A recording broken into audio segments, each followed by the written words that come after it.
Hi, good morning everyone. Now we are going to the third paragraph of Mars in the seventh house. I think my voice is audible. The first video I heard that it was not audible, that's why I'm using this mic now. So, after all these adventures for getting in love, Akinarayan is going to get into some serious business, serious affair in this paragraph. After the false starts, the real thing occurred. So all those were infatuation that happened in his life. Now something real is happening in his life.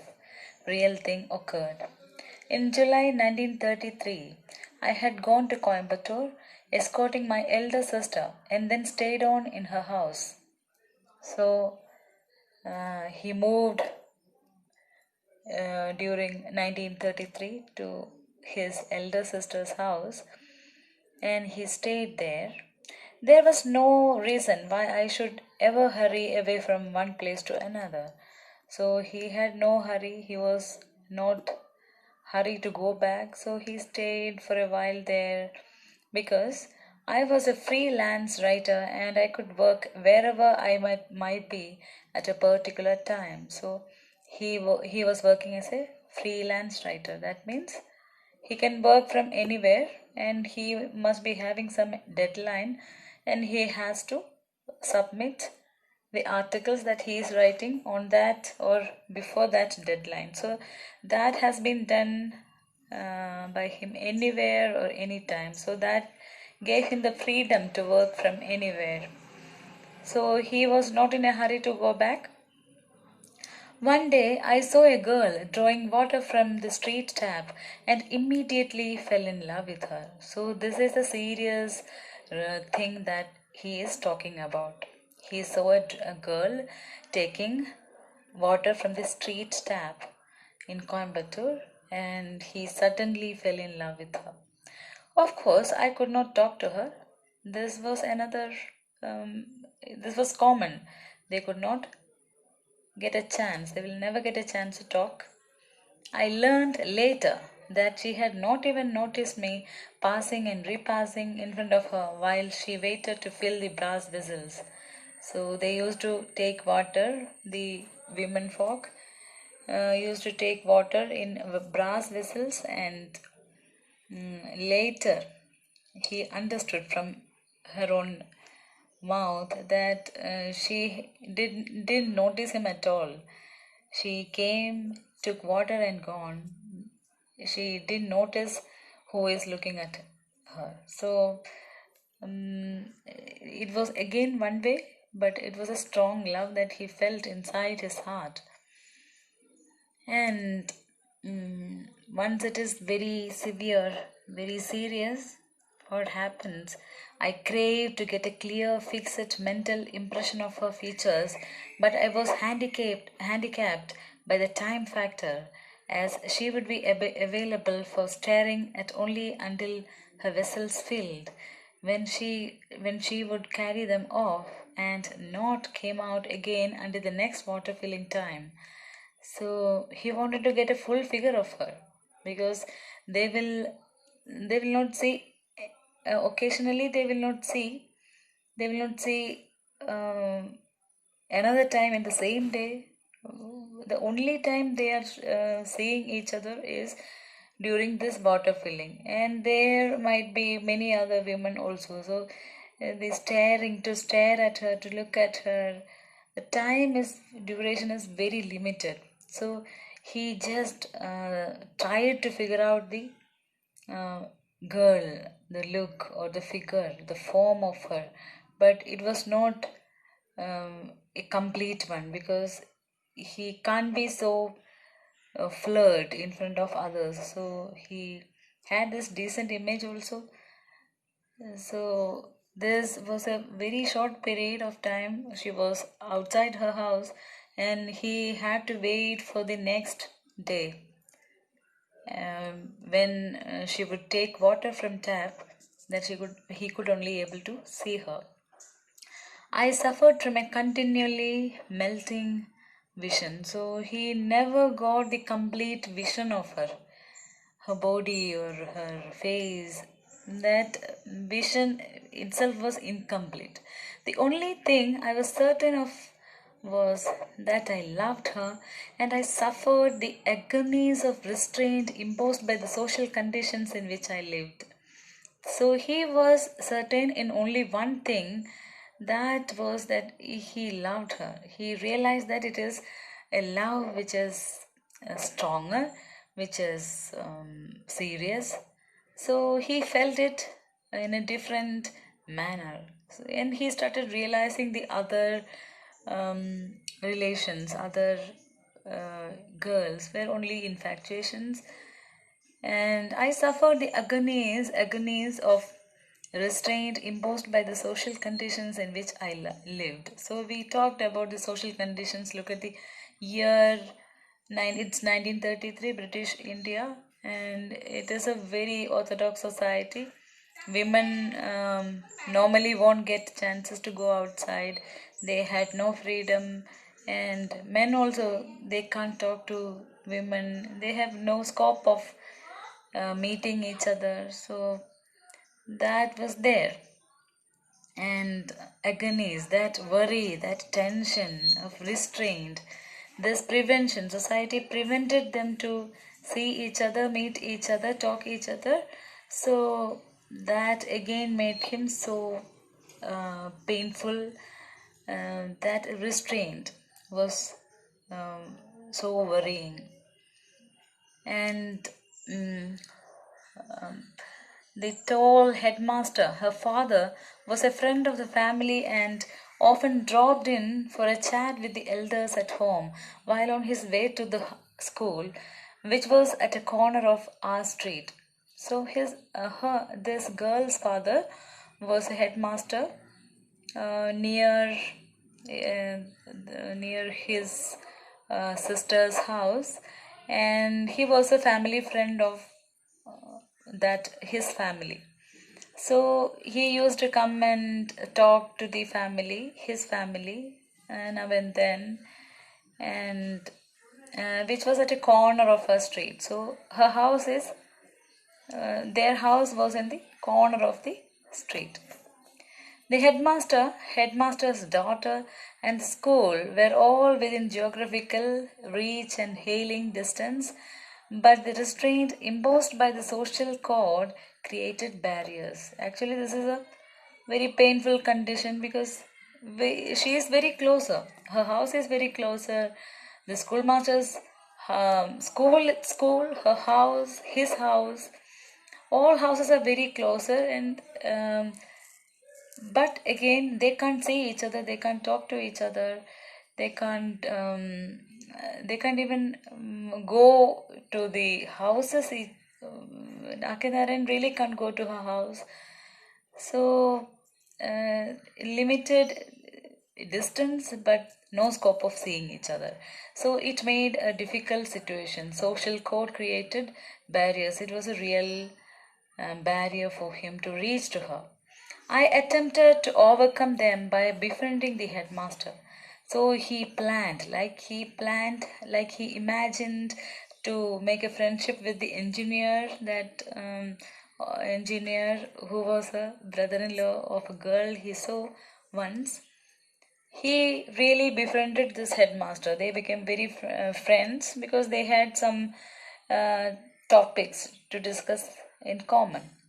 He was a book lover. That was the common thing existed between them. He also was a voracious reader, and this headmaster was also a book lover and interested in literary matters, and we found many common subjects for talk. So they talked about literature, literary subjects, and they criticized, they shared their observations. So it was a good relationship that they created. We got into the habit of meeting at school after the school hours and discussing the world, seated comfortably on a cool granite pole in front of the little shrine of Ganesha in the school compound. So he started going to this school after the school hours, evening, and discussing many things, the world around him.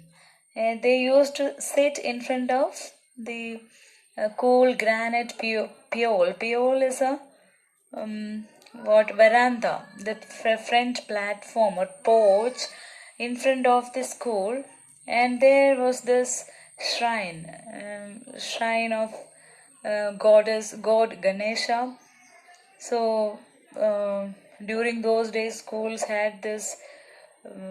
They considered it very divine. Schools were considered very divine, and they had these shrines. So they used to have this granite piole sitting arrangement in front of the schools, and Akinarayan and this father, girl's father, used to sit there and talk about many subjects there every day after the school hours.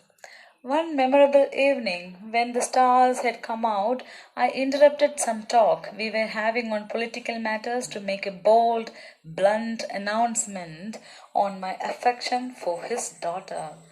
So here comes this bold, uh, blunt announcement from him. What it is, still it is not acceptable in our society. A boy going straight to the girl's father and telling that I want to marry your daughter. So during those days, people will never expect somebody saying this. It is like a ban. It is like an unwritten rule that you can't propose a girl, you can't propose directly to a girl's father. It's a matter of always between families. So when they were talking about some political issues, but suddenly he interfered, and a very bold uh, announcement has been made by him, and it is his affection towards the teacher's daughter. He was taken aback. He was so shocked. He never expected, he never was in a position to take this announcement very positively, because it never occurred in the society before. So it was he was taken aback, but did not show it. But he hid it somehow. In answer to my proposal, he just turned out to the God in the shrine and shut his eyes in a prayer. So after he proposed this thing, this was the action from the school headmaster. He just closed his eyes and prayed. There is already a shrine, there is this Ganesha, so he was praying. So every time marriages, all these things, important things in life, had been taken as very divine. So it happened in the presence of a God. So they are all believers of God. So he started praying. No one in our social condition could dare to proceed in the manner I had done. So in their social condition, actually they belong to Brahmin society. These families, the community, Brahmin community, they live separately in a ghetto, and it is very orthodox setup, but nobody should have the courage to tell a father that he is loving uh, his daughter. So Akinarayan did this. There were formalities to be observed, and any talk for a marriage proposal could proceed only between the elders of families. So families only decided the matters of marriage. Marriage proposal had been never done by the boy and a girl, or the boy directly to the father. It was the business only of the elders. What I had done was unheard of. So ആരും കേട്ടിട്ടില്ലാത്തൊരു കാര്യം. Nobody heard this before. A boy proposing a girl to her own father directly. But the headmaster was sporting enough not to shut me up immediately. So there were some positive sides for Akhenarayan, because so he was becoming popular in writing. He was a good boy. He belonged to a good family. Such matters were there which made this headmaster didn't shut him completely then and there. He had his patience to hear him, to wait for him. Our families were known to each other, so the family, I told you, Akhenarayan's family is a very educated family, well-known family, and the class, community, caste requirements were all right. So if you belong to the same caste, same religion, it's almost okay to have a proposal. It was that kind of setup. Even still, it continues. We don't marry, our families are very reluctant to make marriages between other castes. It exists in our society, so you can imagine during those days. He just said, if God wills it, if God wills it. So that is what he said. So everything is considered very divine. It should be under the blessings of gods, and there are so many gods. He also said marriages are made in heaven, and who are we to say yes or no? So this is the concept. Marriages are fixed by, arranged by the gods above, and if it is willed by them, it will happen. After this, he explained the difficulties. So gradually he started explaining what are the difficulties involved in the marriage. His wife and women folk at home were to be consulted. So first thing, that marriage in our society is between families. So nowadays we see it becomes very common, acceptable. In one of the advertisement of Vijay Devrakonda, I have seen that he is talking about marriages are between families. So it is becoming very strong, families. So women folk, women inside house, his wife or other members should be consulted, and my parents had to approve. Akhenarayan's family had to approve of this marriage, and so on and so forth. So many difficulties he has started talking about. And then the matching of horoscope. This is the most difficult part in their lives. Horoscope. We call it Jadagam. So matching horoscopes is a huge hurdle, barrier in their lives. This last became the great hurdle at the end. So this has played a very major barrier in there that he is going to face. He came down to practical level one day by asking me what I propose to do for a living. So far he is writing as a doing a freelance writer. So there is no job, as jobs are, professionals are always like teacher, doctor, engineers. We don't prefer freelance writer as your daughter's husband. So he started talking about what will be the future of Akhenarayan, what will he do for his life.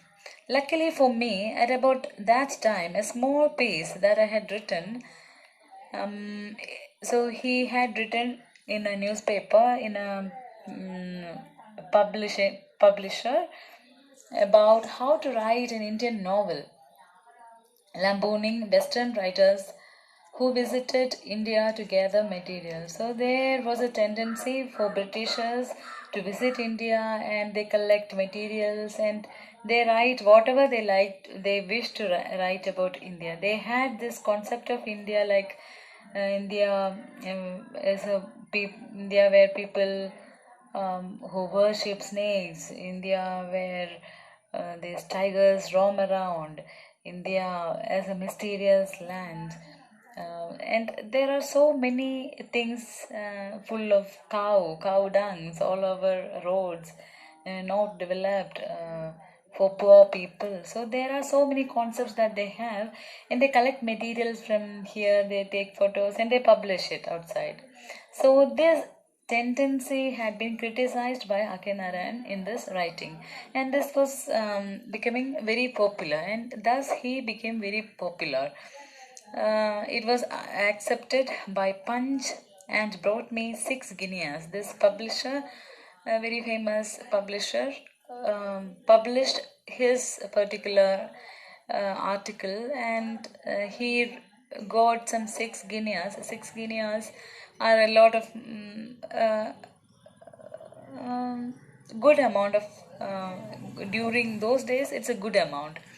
This day, my first prestige publication. The editor rejected everything I sent him subsequently. After that, no article had been published there, but that time, those days, his article was quite famous, and it gave me a talking point with my future father-in-law. So he discussed about his writing career, and he talked about it. I could draw a picture of my freelance writing for London papers and magazines and explain to him that when my novel was finished, it would bring an income all my life and 50 years after. So he was talking about his future. He was very confident about his writing career, and he was writing some novel. So he believed after writing, after finishing this novel, he will publish it, and if it is accepted by London or British magazines, it would bring quite a huge income, and that will be sufficient for this life and also the 50 years coming. And it came true, it was very prophetic. He listened to me with apparent interest without contradicting me, but off and on suggested, I'm sure if your father used his influence, he could fix you in a government job at Bangalore. Won't you try? So then and there, when he talked about his freelance writing career as a profession as a writer, this father-in-law was suggesting, giving a hint that some government job will be arranged by your father using your father's influence. So Akenarayan's father was a popular figure also. He was um, a teacher. He was a master. So this grandfather's whole idea is getting him a government job, and that is the same attitude that we are having now today also. Parents need government job to their um, daughters husbands, so they want sons-in-law as government employees, and that also is a very typical attitude of our society. This always upset me, and I immediately explained my economic philosophy. So he had his own economic philosophy. How I spurned the idea of earning more than was needed, which would be 20 rupees a month, or with a wife 40 rupees, and I expected my wife to share my philosophy. So he spurned the idea of, spurned means he rejected, he had no interest in earning more and more money. He rejected the idea of earning more than what was needed. So according to his philosophy, economic philosophy, what he needed was 20 rupees a month. If he has a wife, uh, he may have 40 rupees. That is enough for their living. So he expected his wife to follow his philosophy. So he was a man of simplicity. He wanted to lead a simple life. Not a very politic statement to make to be bewildered and hesitant father of a girl, but I became headstrong in my conviction. But this statement is quite disgusting for a father. For a girl's father, this philosophy won't work. They want some financial security for their daughters. They want government jobs for their sons-in-law. So this will not work. So it is not a politic statement to make to the bewildered. So this father was bewildered. He was quite disdain, quite confused. He was confused and hesitant. He was unsure. It was like tentative. He was not sure about Akenaren because Akenaren's instability in finance, money matters in life. Okay. But he was very headstrong. He was very headstrong in his conviction. He believed his philosophy completely, and he wanted any girl who marries to follow his philosophy. However, while it distressed the gentleman, it did not materially affect my progress towards matrimony. Even though grandfather's daughter's father was not interested, he was sort of confused, rejecting. He never gave up. He was not ready to stop this relation. He never became it did not materially affect my progress toward matrimony. To get this girl, he was very sure to go after this girl. The attitude of the father never actually affected his feeling. Affected. He was having this strong conviction that he will get this girl. So that is how it goes. That is how Narayan marries, and this later we can see there are so many hurdles that he had to face to marry a girl belonging to his own community, his own caste, and we can imagine how difficult it could be for those who love girls in other religion or caste. It still exists also. So we will stop here. See you in the next class. Follow the classes and get back to me for any doubts. You can call or WhatsApp or whatever way you can communicate with me. Thank you so much. Bye.